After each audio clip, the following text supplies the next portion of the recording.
Today we will discuss low frequency electromagnetic waves in magnetized plasma. We shall talk about whistlers which propagate at an angle to a static magnetic field. Then we shall discuss compressional and shear Alfven waves propagating at an angle to magnetic field. And we shall discuss some aspects of wave propagation in inhomogeneous plasmas. We shall refer to resonances, cutoffs and ion heating. The references are roughly the same as for last 3 lectures. Let me remind you that we are talking about a plasma in which magnetic field exists in a particular direction. Say I will call this as the direction z axis. So, this is parallel to the static magnetic field, and the plasma balls are too far away from the main body of the plasma. So, we are going to ignore any sorts of reflections, and we are essentially considering the propagation of a wave at an angle to magnetic field. So, this is the k vector, this is the direction of ambient magnetic field, and we would like to examine the nature of waves of frequencies which are significantly below electron cyclotron frequency, and in these plasmas omega c often is of the order of omega p. So, omega p is something like this. So, this condition is certainly satisfied. Now, we have already talked about wave propagation in the direction of magnetic field in this frequency range, and we have already introduced 2 important waves. One is called Whistler wave, the other one is called Alfven wave. However, today we shall begin afresh, because wave propagation at an angle to magnetic field has different character. First of all, the polarization no longer remains circular. Secondly, the direction of phase velocity and group velocity, they become different, and there are some sort of resonances that appear, and hence we should relook into this issue. Now, what we are considering an electromagnetic wave whose electric field in general is of this form: E is equal to A, some complex amplitude, exponential minus I, omega t minus k dot r, and I will choose my k vector to lie in the xz plane. So, k vector I will consider to have a x component which I will call as kx, plus have a z component which I will call as kz. The angle between k and magnetic field, so we are considering magnetic field to be parallel to z axis, and whenever need arises I will refer to the angle between k vector and B field as theta. So, this is the angle at which wave number exists, not necessarily that the wave travels in that direction. Group velocity is usually referred to the direction of wave propagation, which will be different than theta. So, we shall return to that discussion a little later.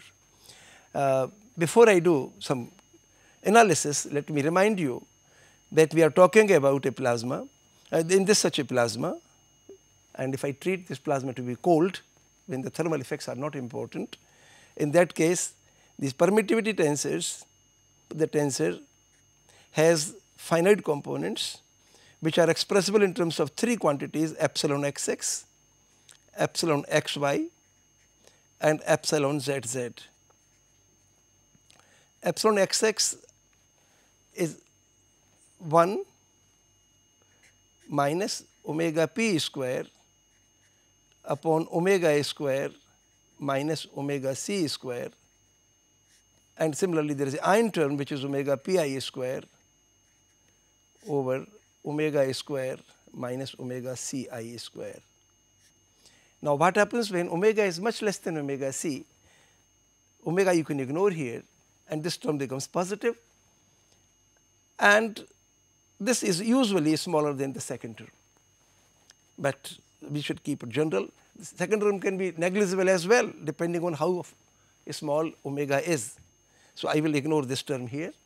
And similarly, epsilon xy, if I write down the electron contribution, this is omega c upon omega into omega p square upon omega square minus omega c square, and similarly ion contribution, which is ion cyclotron frequency omega ci upon wave frequency into ion plasma frequency square upon omega square minus omega ci square, and epsilon zz is 1 minus omega p square upon omega square.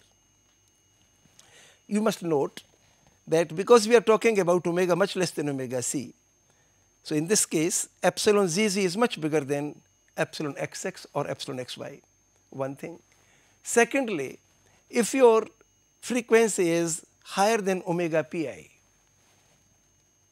obviously much higher than omega ci, in that case ion contribution can be dropped and electron contribution will be if you look at the electron contributions to epsilon xx and epsilon xy, you will find that epsilon xx is smaller, this is larger because omega c is larger as compared to omega.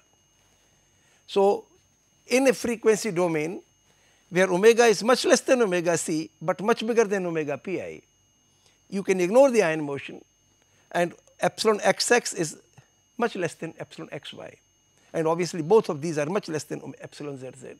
This is scaling we have to keep in view to simplify our analysis. Now, let me go over to the basic equation that we deduced from the wave equation. Our wave equation led to this result, that k vector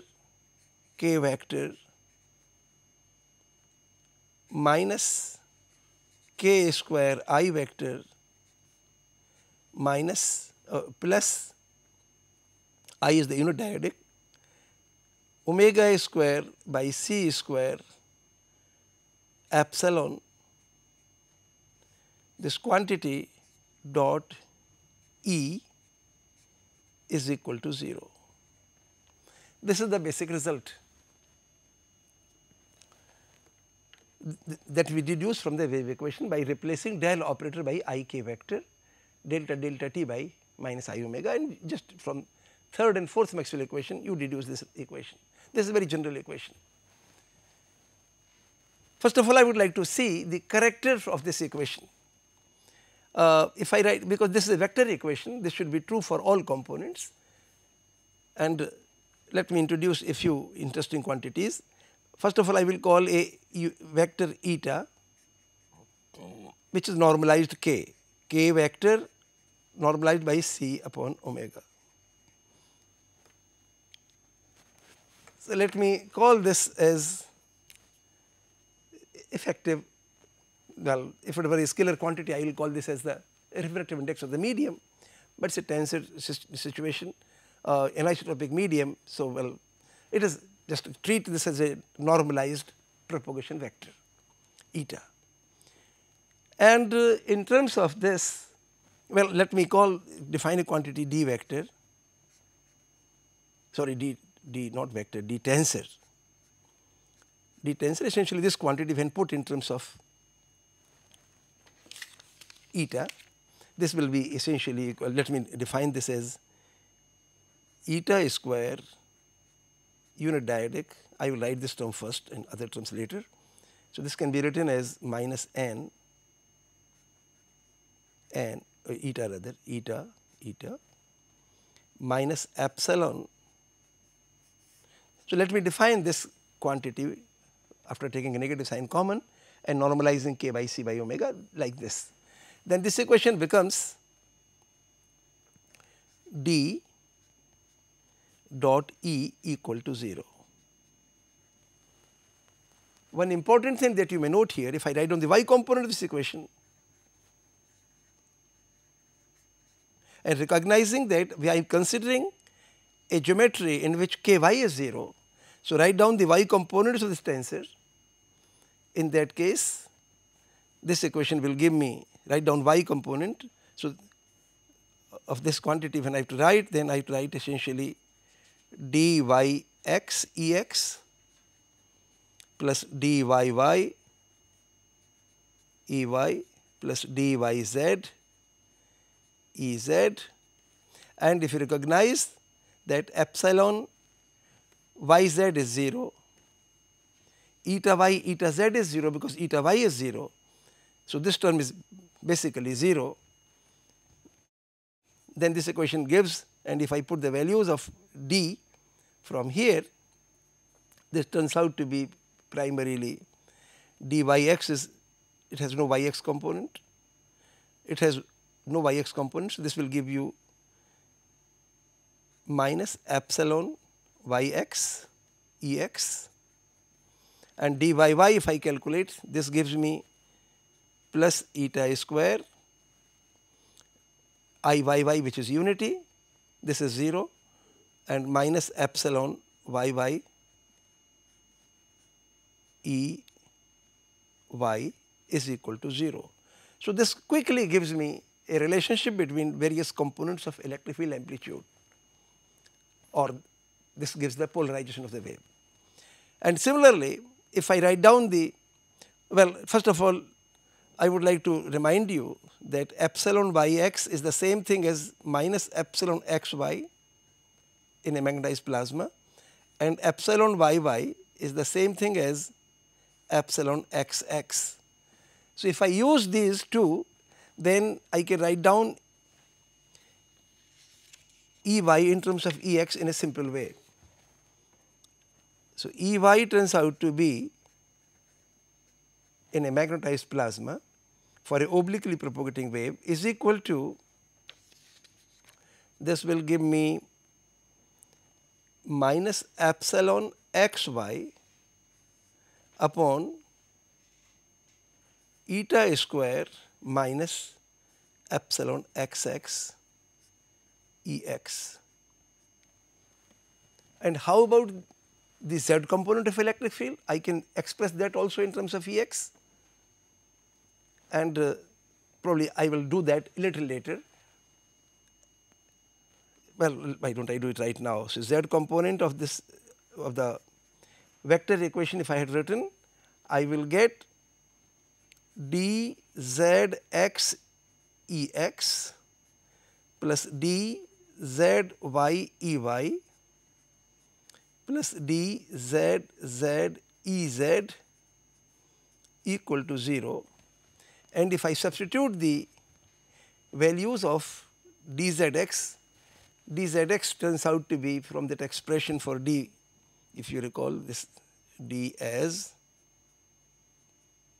eta square I minus eta vector minus epsilon tensor. So, write down the zx component. This does not have a zx component, this has zx. So, it gives me minus eta x eta z Ex dzy. It does not have a zy component because I has only diagonal terms. So, it is, and this does not have a eta y. So, this is also 0, and this gives me simply epsilon zy, which is also 0. So, this does not contribute. So, this term is 0. So, this is 0. This gives me dzz. If I calculate from here, it gives me eta square minus eta z square, which gives me eta x square. So, plus eta x square minus epsilon zz like this into Ez is equal to 0. From here I can write down Ez component of the electric field of the wave is equal to eta x eta z upon eta x square minus epsilon zz into Ex. My point is that at low frequencies epsilon zz is very large as compared to other components of epsilon, as well as we will learn it is much bigger than epsilon x eta x square also. So, this is a really tiny quantity. So, I can take Ez to be nearly 0, quite small as compared to Ex. At times it may become important, its impact on particle dynamics may be important, but usually this is a very small quantity. So, these waves are, if they are travelling at an angle to magnetic field, this electric field is perpendicular to the direction of magnetic field. This is my Bs and this is my K vector. So, the wave can have a component of electric field perpendicular to magnetic field, means it can have either a component in the x direction or a y component also, but not essentially z component. And Ey at times can become bigger than Ex or smaller than Ex depending on the frequency. So, we shall learn about such things. In order to arrive at some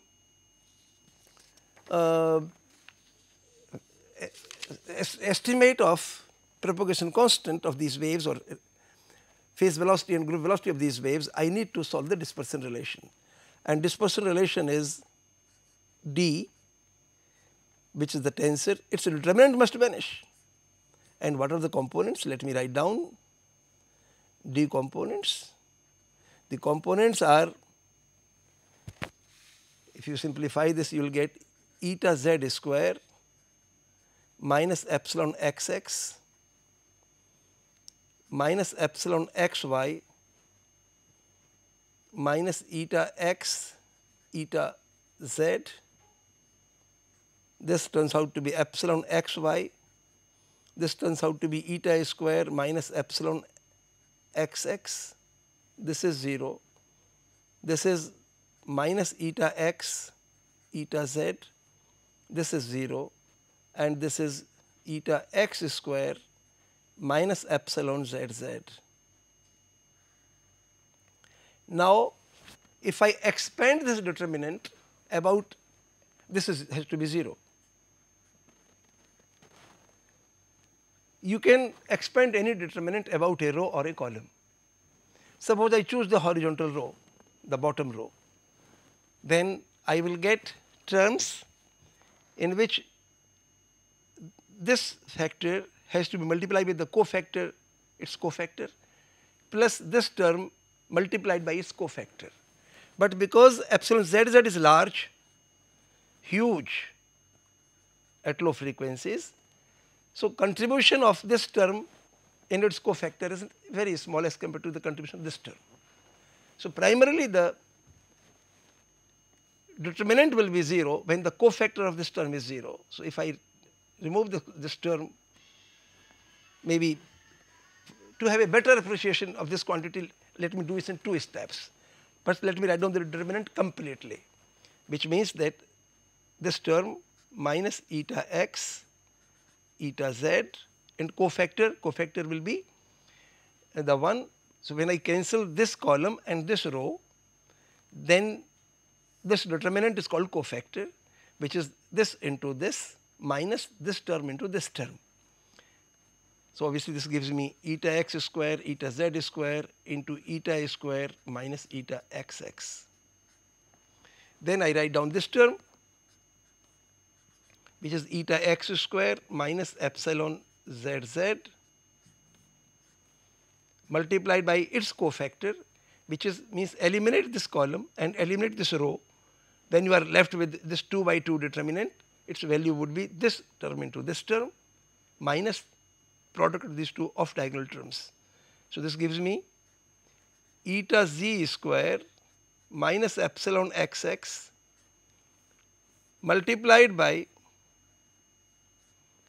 eta square minus epsilon xx, this term, then minus product of these two, so gives me plus epsilon xy whole square equal to 0. Now, what I am saying is epsilon zz is very large.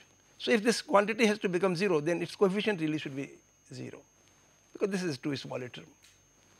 So, just put this big bracket equal to 0, and that gives me the dispersion relation.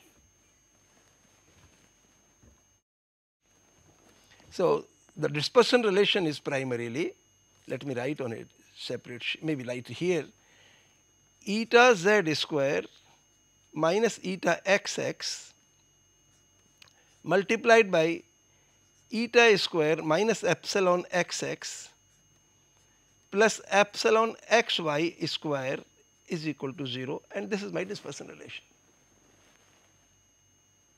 So eta z is simply kz into c by omega, eta is k into c by omega. So this is the dispersion relation for a wave of low frequency lower than omega c. Now I will specify my frequency to be in this range omega ci, ion cyclone frequency to be much less than omega, but omega is much less than omega c. This band is usually called the Whistler wave.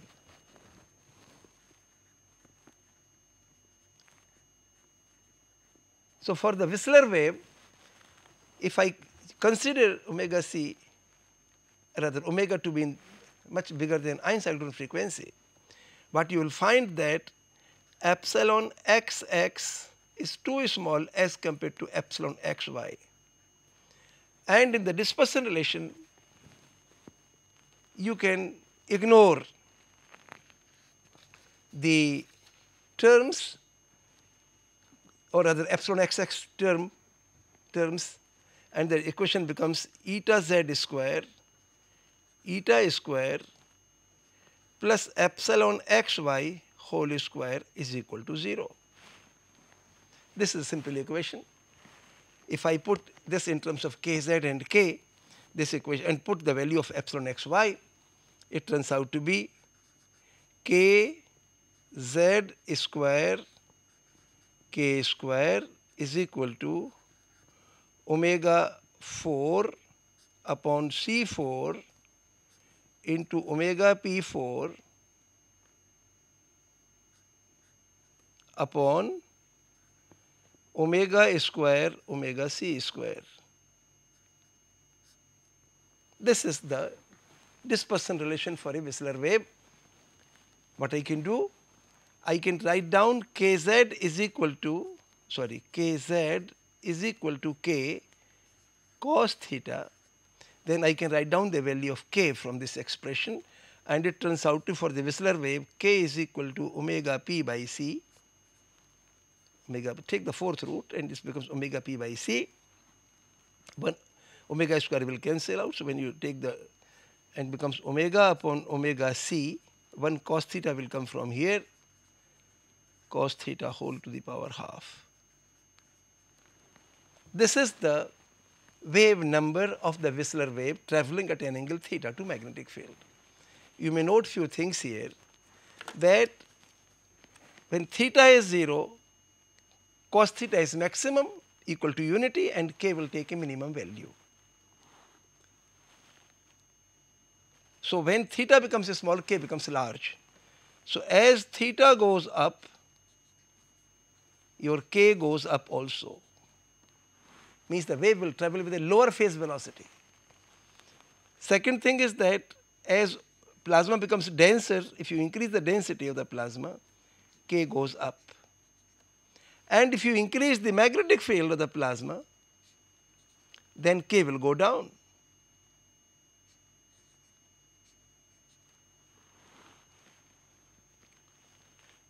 And finally, the dependence on omega. K is not linearly proportional to omega, it's under root. So k is proportional to omega to the power half. If you have to calculate the group velocity, you should be very careful. Never differentiate this expression, because group velocity is a vector quantity. Delta omega by delta kx will be x component of group velocity. Delta omega by delta kz will be the z component of group velocity. There is no y dependence, ky dependence here, so group velocity y component will be 0. So in order to obtain the group velocity, what should you do? You should be careful. First you eliminate theta in terms of kz and then differentiate. One should be very careful. So let me calculate the group velocity. If I calculate the group velocity, then I should use this relation kz k is equal to omega p by c, omega upon omega c to the power half. Then I will differentiate this equation partially with respect to, say, kx. So, differentiate partially with respect to kx, and remembering that k is under root of k square plus kz square. So, when you differentiate delta k by delta kx, it turns out to be delta k upon delta kx turns out to be, you can easily see, is equal to kx by k. So, when I differentiate this partially with respect to kx, I treat kz as a constant, and you will get kz into kx upon k for the derivative of this. This is equal to, from here you will get omega p by c. Differentiate this, you will get omega upon omega c to the power half.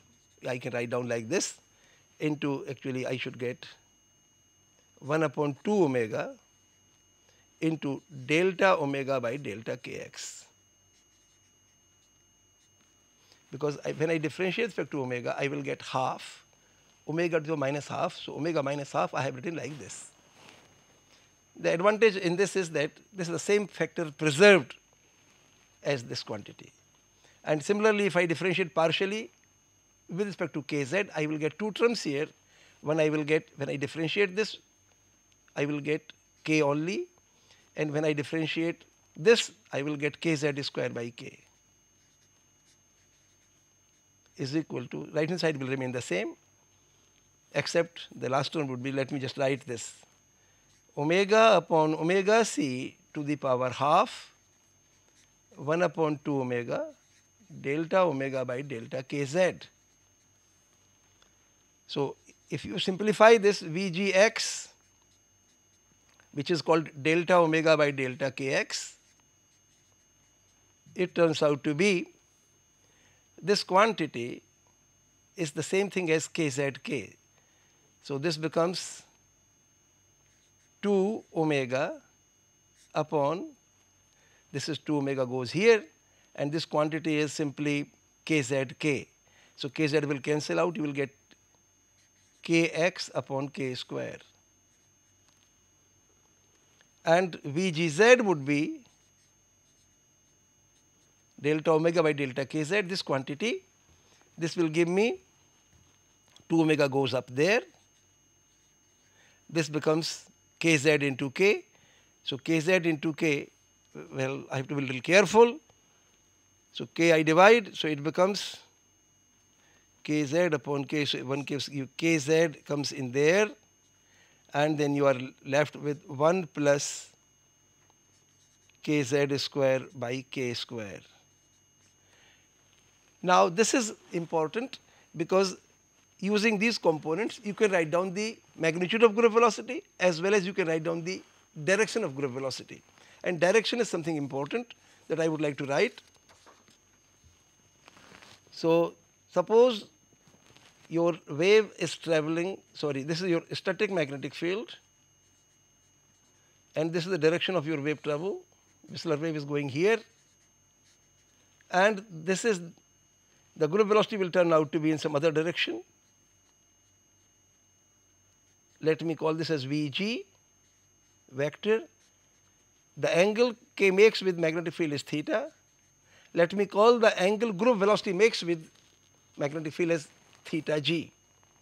So, I will call this quantity as, this angle as theta g, the group velocity angle.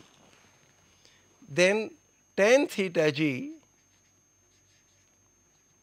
which will be equal to, sorry, Vgx upon Vgz, it will turn out to be equal to, let me write down the result because we have already understood the implication. the result turns out to be equal to sin theta cos theta upon 1 plus cos square theta, where I have written kx is equal to k sin theta, kz is equal to k cos theta. So you get this result. Just to have an idea, if you put, say, suppose theta is of the order of 60 degrees, if your Whistler wave is traveling with k vector at a 30-degree angle to magnetic field, then theta g turns out to be, if you calculate, put the values of theta here, then take tan inverse, theta g turns out to be around 22 degrees. So there is a tendency in the Whistler to travel, have a group velocity almost parallel to magnetic field. Even if you take theta to be close to, say, 80-85 degrees, even then this has a tendency to stay close to magnetic field.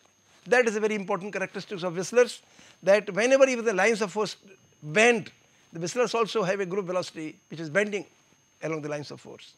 So this is a very interesting characteristic of a Whistler wave. How about the polarization?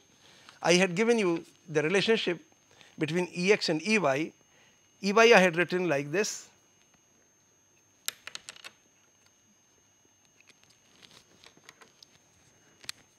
Ey is equal to minus epsilon xy divided by eta square minus epsilon xx into Ex. And if you simplify this, simply just put the values of, because this is a small quantity, eta square is much bigger than this quantity, so this is of this order. When you substitute this, it turns out to be typically equal to minus, let me just find out.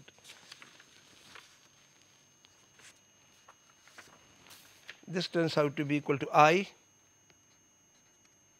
cos theta into Ex.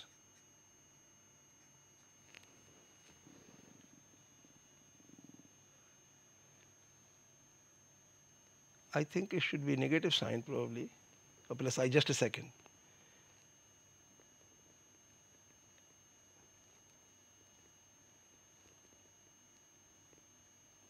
This is all right, the sign is all right.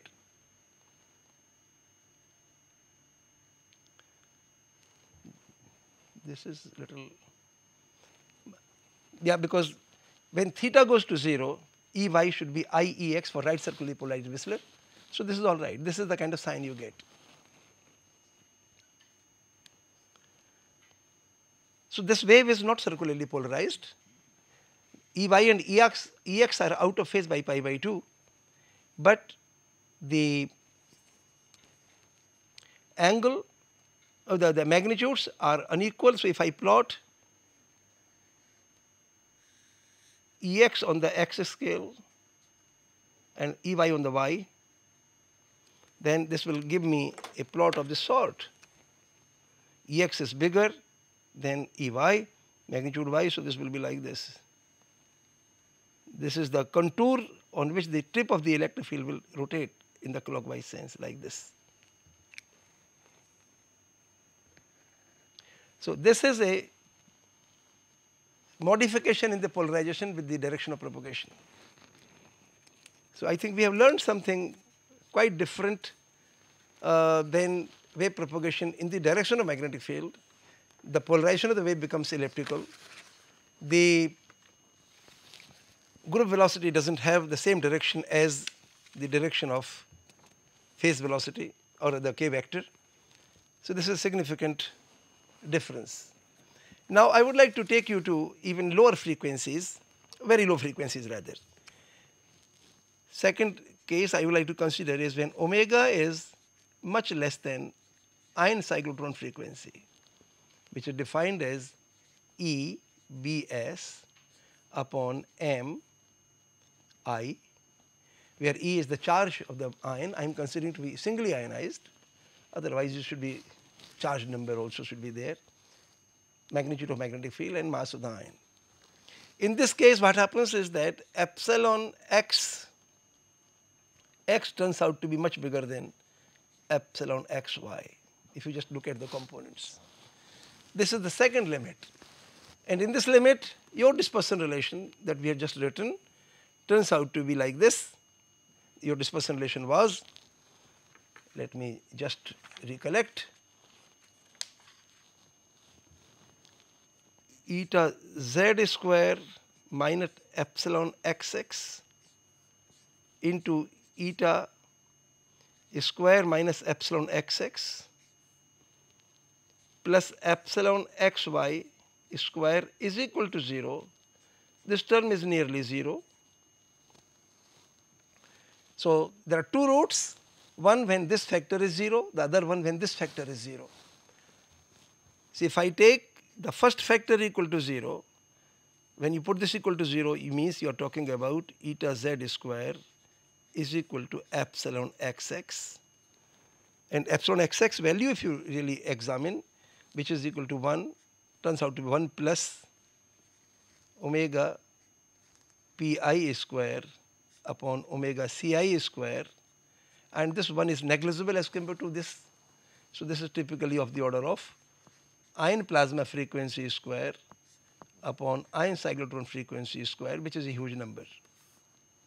And if I put k in terms of eta z in terms of kz, I get kz is equal to omega square by c square into omega pi square upon omega ci square. Since we have been calling Alfven velocity is equal to velocity of light in free space into omega ci upon omega pi, this result, well, you can take the square root, and this can be simply written as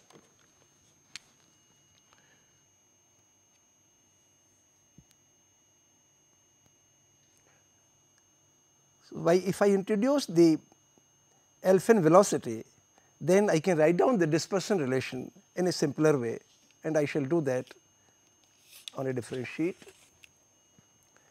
Omega is equal to kz VA. This is important. You may note that if I differentiate this equation with respect to kz, I will get delta omega by delta kz equal to Alfven velocity, but delta omega by delta kx will be 0. So, the group velocity Vgz will be equal to delta omega by delta kz, which will be equal to Va, but Vgx, because there is no kx dependency here, so delta omega by delta kx, if I calculate, this is equal to 0. So, this is a wave which is travelling at which has a k vector at an angle theta to magnetic field Vs, static magnetic field, but the group velocity is always directly along the magnetic field. This is important. So, Vg is parallel to z axis. Another important characteristic of this mode is the electric field. This is actually this mode is called shear Alfven wave.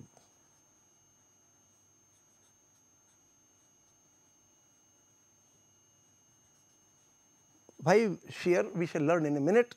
First of all, about the electric field of this wave, a structure of electric field.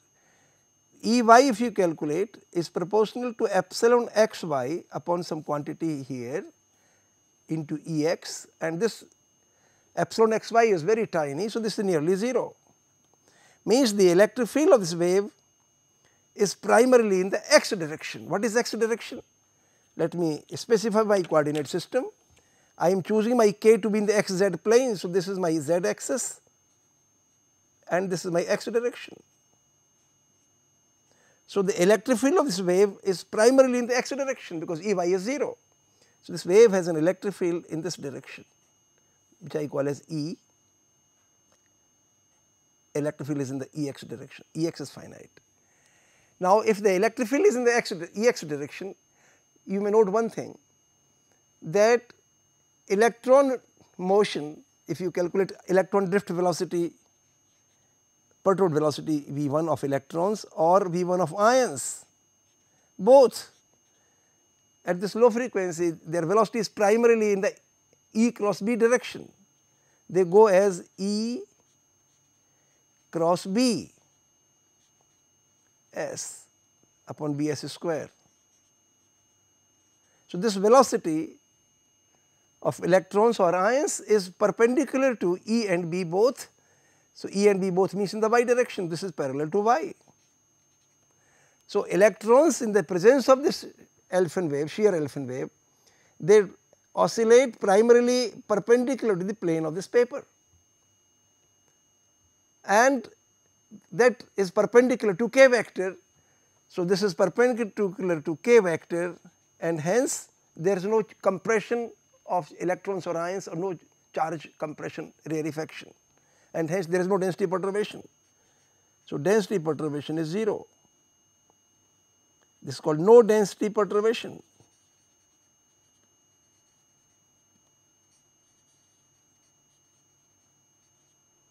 And the magnetic field of this wave is perpendicular to, because that is k cross E. So, if k is in the xz plane, E in the x direction, then k cross E will be perpendicular. So, magnetic field of this wave will be perpendicular. So, if you examine the total magnetic field in the system, it is a superposition of the static magnetic field in the z direction plus a magnetic field which is perpendicular to the plane of this board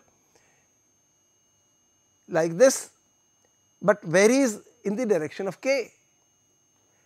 So, total magnetic field will be a sheared magnetic field. That is why this wave is called shear Alfven wave.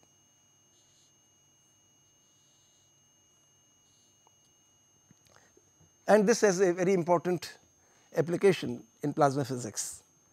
Here this is a cold plasma theory we are developing, and we find that in the cold plasma theory, when the thermal effects are ignored in the equation of motion, my omega is equal to kz Va. But when you include thermal effects, and if the wave has large k perpendicular, large kx, in that case this dispersion is significantly modified due to finite Larmor radius corrections, and I think we shall discuss that sometime later. But this is an important wave. The second possibility is when the other root of that dispersion relation is 0, and that gives me eta square is equal to epsilon xx. And when I put this in terms of k, because this eta is kc by omega p, then k turns out to be equal to omega p upon V Alfven. This is independent of theta. So, this wave has no anisotropy. The phase velocity of the wave in any direction omega by k will be equal to, sorry, this is not omega p by a, this is omega by a, omega upon V a, Alfven velocity. And this is theta independent. So, Vg for this if you calculate, it turns out to be, group velocity turns out to be V Alfven, magnitude wise V Alfven, but this is the direction of k vector.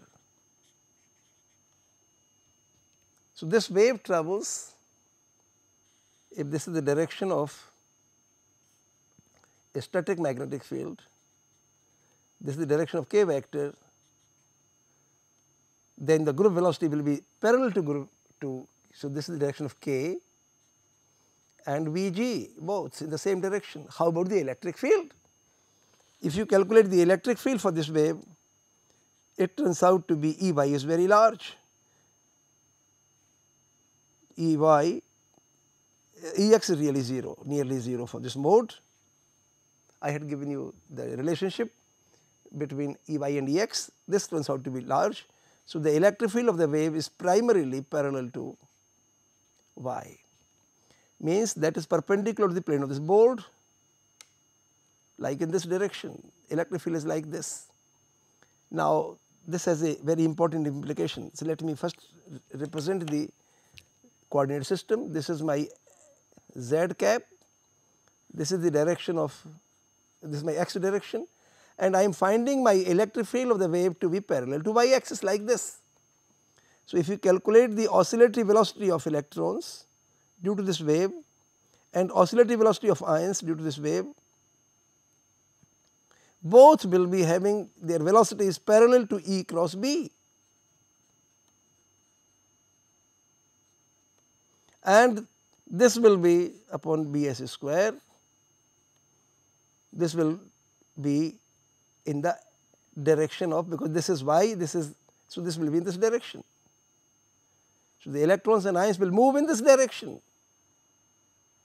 This is V1, and this certainly has a component in the direction of k vector, and that gives rise to compression, rarefaction of charges. So this gives rise to compression of electrons and ions, because when the drift velocity is in the direction of k vector, so divergence of this quantity n 0, the equilibrium electron density into velocity, is no longer 0, and that gives rise to delta density perturbation non-zero. So density perturbation is finite. So this gives rise to compression, and that is why this wave is called compressional Alfven wave. So let me write down, this is compressional Alfven wave.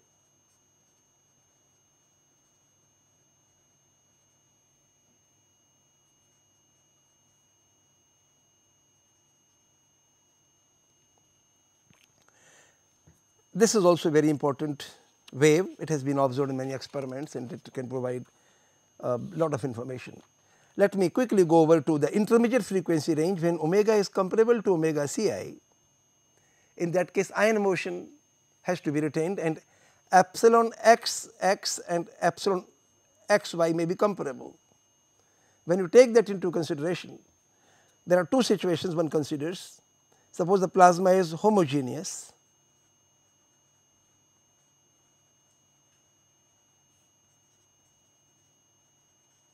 In that case, you express your kx as k cos theta. Suppose this is the angle between k and magnetic field.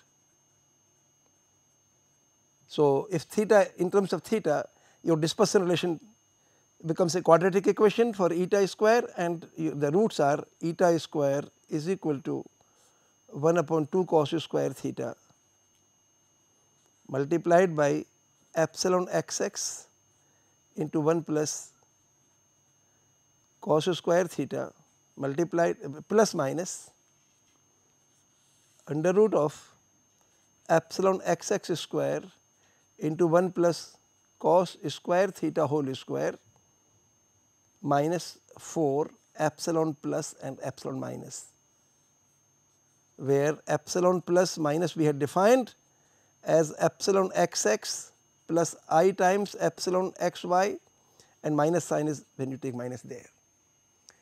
Well, important quantity is that at low frequencies epsilon plus, which is equal to 1 plus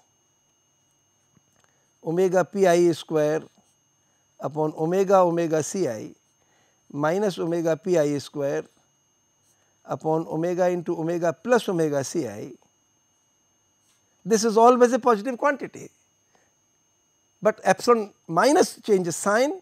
So if I had a sign here negative here, this becomes a negative, and this becomes negative here. So what happens is that this term can change sign.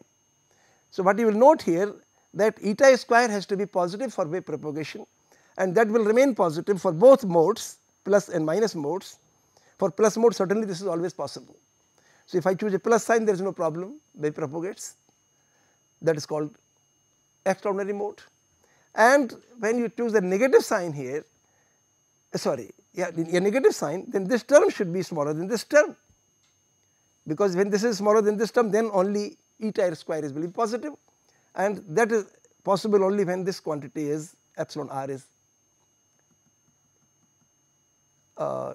positive, because when this becomes a negative, then the sign will be positive, and consequently this term will become bigger than this one, and hence the negative root will not be permitted.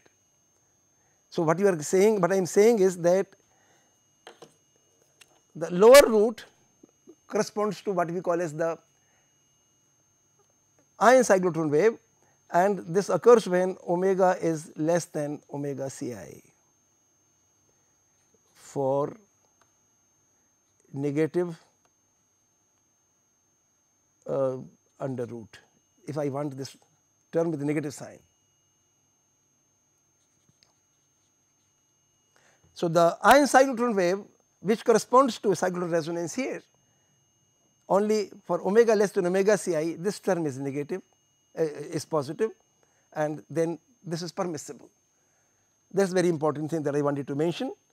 And so, out of the two roots, only one root exists above ion cyclotron frequency, and both roots exist below ion cyclotron frequency. No, this is omega Ci. In an inhomogeneous plasma, something very important happens.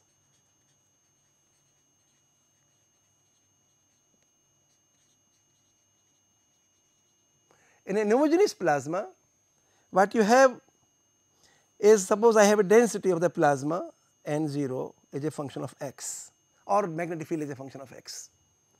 In that case, your refractive index eta parallel will remain constant, or kz will remain constant, only kx will be a function of x. So, eta x is a function of x, and in that case your dispersion relation, which was eta z square, rather eta z square minus epsilon xx multiplied by eta square minus epsilon xx plus epsilon xy square is equal to 0. You should not solve it for eta, you should solve it for eta x, because that is the quantity that is changing and we would like to have it. Eta parallel means eta z, this is eta z. So, if I solve this equation for eta x square, I get eta x square turns out to be simply epsilon xx minus eta z square minus epsilon xy square upon eta z square minus epsilon xx. And you can simplify this, rearrange terms in a little bit, and this can be written as epsilon plus minus eta z square into epsilon minus eta z square divided by epsilon xx minus eta z square. Now, this relation is very interesting, because epsilon xx depends on plasma density through omega p and omega pi. You may note that this quantity, when put equal to 0, this gives you resonance, because eta x goes to infinity. Whereas, when this is equal to 0 or this is equal to 0, then what we get is called cutoff. When eta x becomes a 0, they are cut off. So, you always get a cutoff or resonance, but when I put this is equal to 0, that is the Whistler mode, and when I put this is equal to 0, I get the ion cyclotron mode. But I am talking of a general mode here, when for this particular wave that you are launching from outside into an inhomogeneous plasma. Suppose I am considering a plasma like this. For instance, consider a tokamak. Suppose this is the cross section of a tokamak. Tokamak goes like this tokamak. So, what you are getting here is the density is maximum in the center of the plasma and density is decreasing. So, if I consider a slab model of this problem, then I am getting density starting from, suppose a wave is launched from here and you want to go, the wave wants to go here and the wave is travelling at some angle, then density is increasing. So, what will happen that somewhere a resonance will occur and somewhere cutoffs will occur. So, for a wave of frequency, ion cyclotron frequency launched through an antenna placed here, this is antenna. Suppose I have a wave of frequency around ion cyclotron frequency, I can launch it through here. As the wave travels, it will meet some cutoff and some resonance. Resonance will occur at some point for which epsilon xx is equal to eta z square.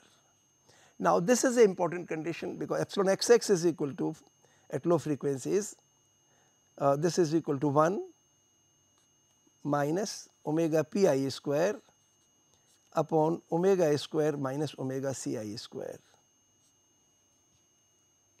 Usually omega pi is very large, so this cannot be equal to unity.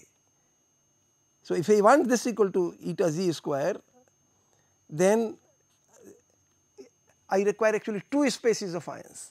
So whenever there are two species of ions, one with ion plasma frequency this much and electron cyclone frequency so much, and another species is omega pi square 2 upon omega square minus omega ci 2 square, where omega pi 1 is the ion plasma frequency of one species like deuterium plasma. This corresponds to tritium plasma, tritium ions, and omega ci 2 is the cyclotron frequency of tritium. This may correspond to cyclotron frequency of deuterium, and then this is possible to have equal to eta z square. Without this term, this cannot happen because this term is too big as compared to unity, because omega pi is much bigger than omega or omega ci 1. But with two species it is possible that one term is positive large, the other one is negative large, and this condition can be realized.